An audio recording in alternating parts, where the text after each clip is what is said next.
I should have paid my sin debt.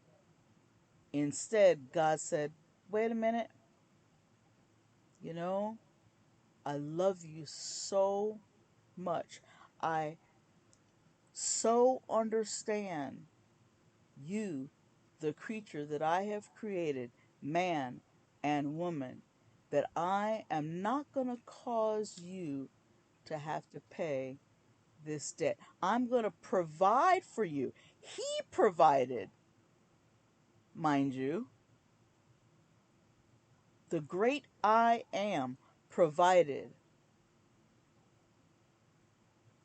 payment for you in his son Jesus. And so Jesus paid our debt. Our sin debts have been paid in full by the perfect Lamb of God. And that is why I say mercy is one of God's foremost attributes. And in that mercy, we can also see the next attribute, love.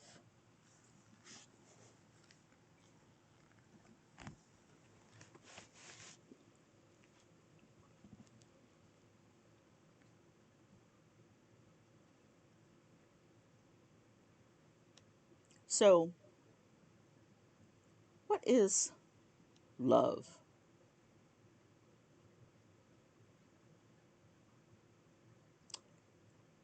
Many times, and I think I have even said in an earlier episode, that we have a tendency to um, inadequately appreciate or inadequately define love. That there are many um, degrees of love, let us say. There are the times when, and I think I've said this in previous episodes, when people even talk about loving their cars, loving their jobs, loving pizza. And clearly, that is not the same type of love that we have for our significant others, our spouses, our children, um, our relatives, or our very closest friends. And certainly is not the same type of love that we would have for God. So, love then, in the sense of God's attribute, I feel, is more of a fuller, um, more a higher, a deeper level of not just care for or appreciation for, but a true quality of unconditional concern and devotion. And if we think about what we just said regarding mercy, then it seems that it's only natural that there would be this unconditional, deep concern and care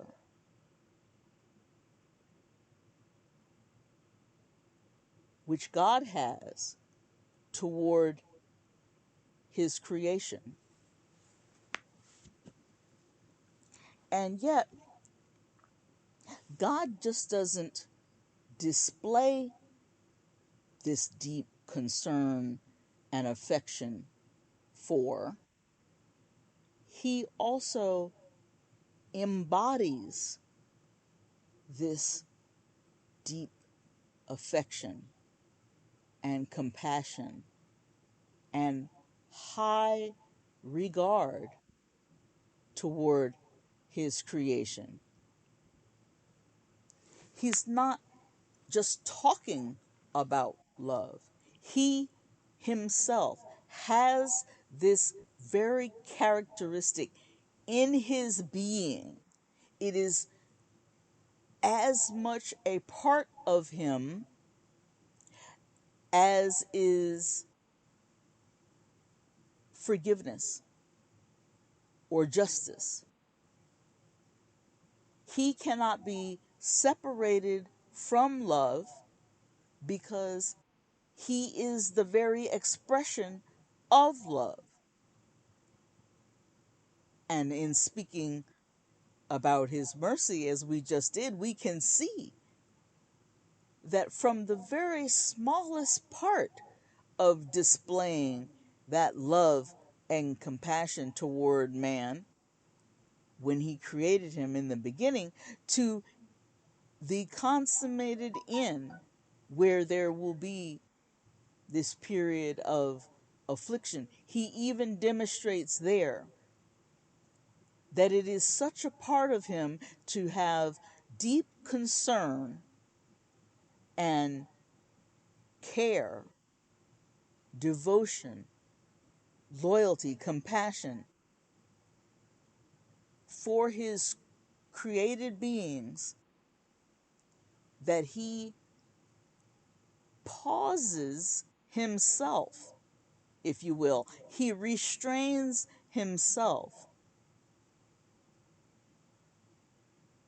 and provides time for us throughout the ages to come to know him, as well as at the end of the age, he shortens the amount of time that we could be afflicted.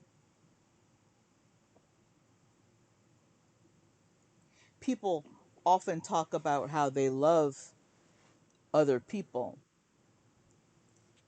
And of course, we know that those very same people who claim this love for others, even people who they would consider very close to them, even their spouses who they have been with for 20, 30, some odd years, they will tell you, if being true, that there are certain things about those loved ones that they really don't love. But oddly, God, who created you, knowing every ugly, dastardly, negative word or deed that you would say, even speaking against him, even taking his name in vain, even being profane and vulgar and as out of order as we could ever be, he still loves you. He still loves me. He still loves us.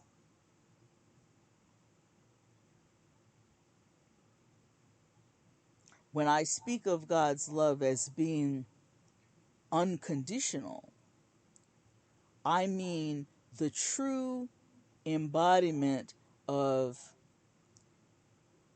not putting any conditions on whether he would have deep affection and concern for you. Because you see, he's given everyone free will. He's given you the ability to say no. I don't want to believe that God. I don't want to pay attention to that God. I don't want to even give him the time of day. He's in that love for you, giving you that ability, giving you that right to do it, to say it, to act in any way you want to. And even if you do, if you should come and ask forgiveness, truly saying in your heart that you are sorry for doing all of those dastardly deeds, whatever the negative, sinful nature, word, or action it was that you carried out. Lord, if you forgive me, he even then says, yes, come to me, be with me. Because he so desires to have relationship with you. You know, people have often said, if you love something, you let it go, and at some point maybe it will, come back to you. And all of us who are parents, we know that there is that time during our children's lives that you know, they will say, I've even heard some children say they hate their parents. They despise their parents. They don't like the fact that they've got rules and regulations, and you know they don't like the fact that their parents discipline them. You know, but yet will come and sit at the dinner table when food is ready. It's kind of funny, but nevertheless, parents know,